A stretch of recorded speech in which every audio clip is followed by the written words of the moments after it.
That was quite the eschatological insight there. Eschatological. It means...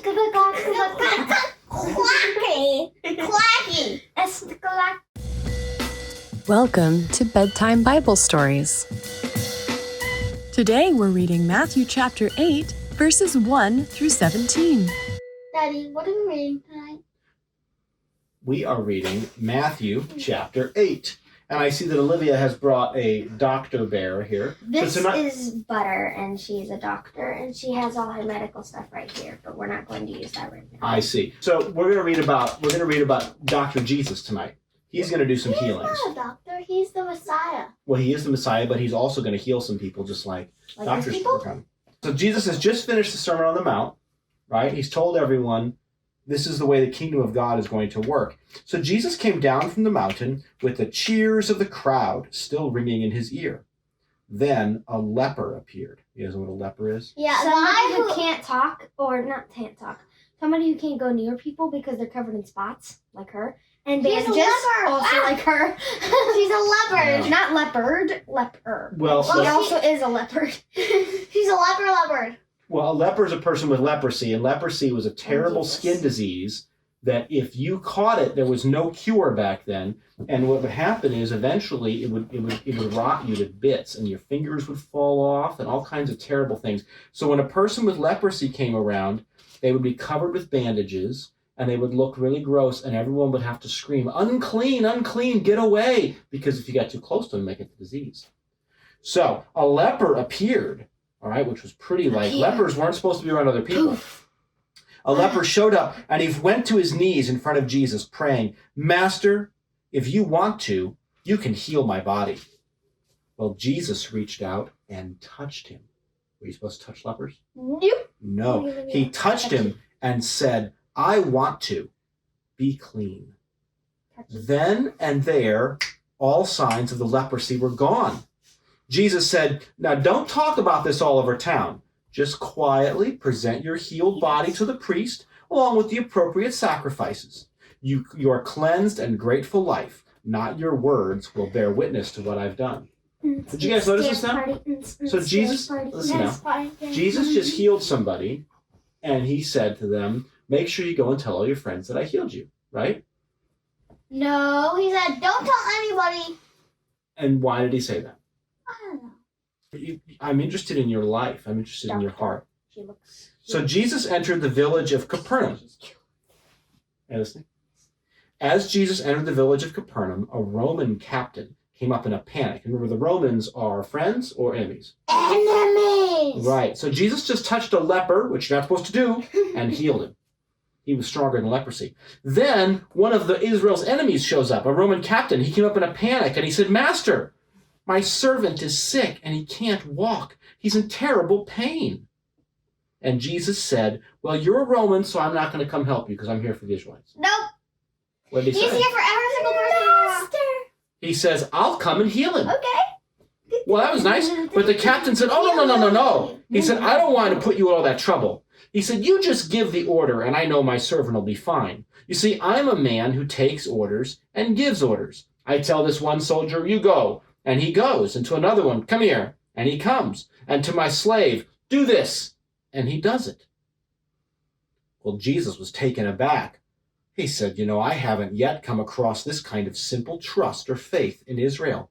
The very people, the Israelites, who are supposed to know all about God and how he works. This man, the Roman, is the vanguard of many outsiders who will soon be coming from all directions, streaming in from the east, pouring in from the west, sitting down at God's kingdom banquet alongside Abraham, Isaac, and Jacob.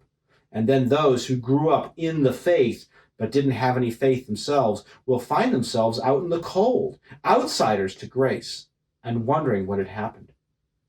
So then Jesus turned back to the captain and he said, "You go. What you believed could happen has happened." At that moment, his servant became well. So what just happened? So first Jesus touched a leper, then he gave a little preach, then he told, "Yeah, your servant's healed," and back home. So now, but let's back up one detail here. When Jesus says to the captain, he says, "I'll come and heal him," What does the captain say? The captain says, "Oh, no, I don't want. I'll save you from all that trouble. I know that if you give the word, it will be healed.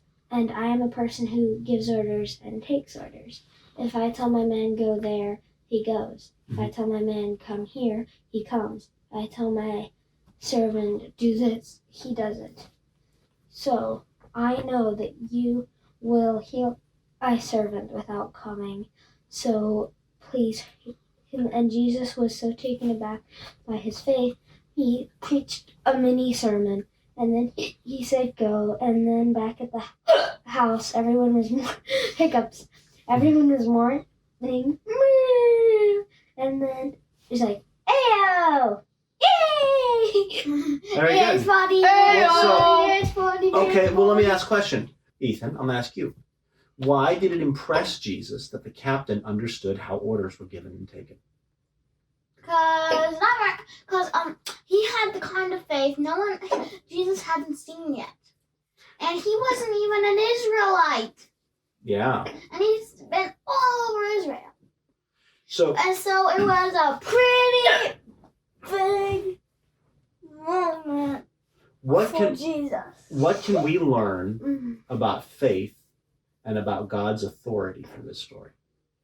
Jesus has authority, right? Like the captain had authority over his soldiers. Jesus had authority over what? Or has authority over what? Everybody.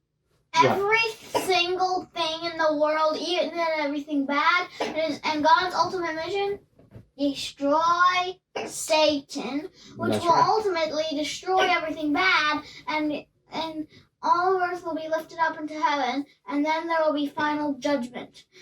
The bad people whose hearts are dark and black with sin will go to hell. But the good people whose hearts are rich and flourishing and red with faith will go to heaven. And in heaven there is nothing bad, and it is all good. And in hell it is all bad and nothing good. That was quite the eschatological insight there. Eschatological. It means Quacky. okay. Listen. Now I want to talk about faith, not eschatology. So faith, eschatology is about the final. It's studying what the Bible has to say about the final judgment. But what we're talking about right now is Jesus says, the man said to Jesus, "Listen, I know that when you, Jesus, give an order, it gets obeyed." He understood, this is the key, he understood that Jesus had authority and that when Jesus told a disease to leave, it had to go, even if Jesus wasn't standing there.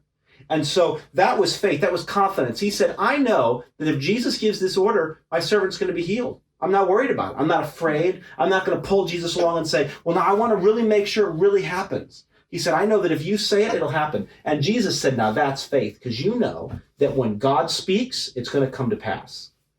That's faith. We can trust God that what he says is going to happen. Now, going back to the story. By this time, they were in front of Peter's house. On entering, Jesus found Peter's mother-in-law sick in bed, burning up with a fever. He touched her hand, and the fever was gone. No sooner was she up on her feet than she was fixing dinner for them.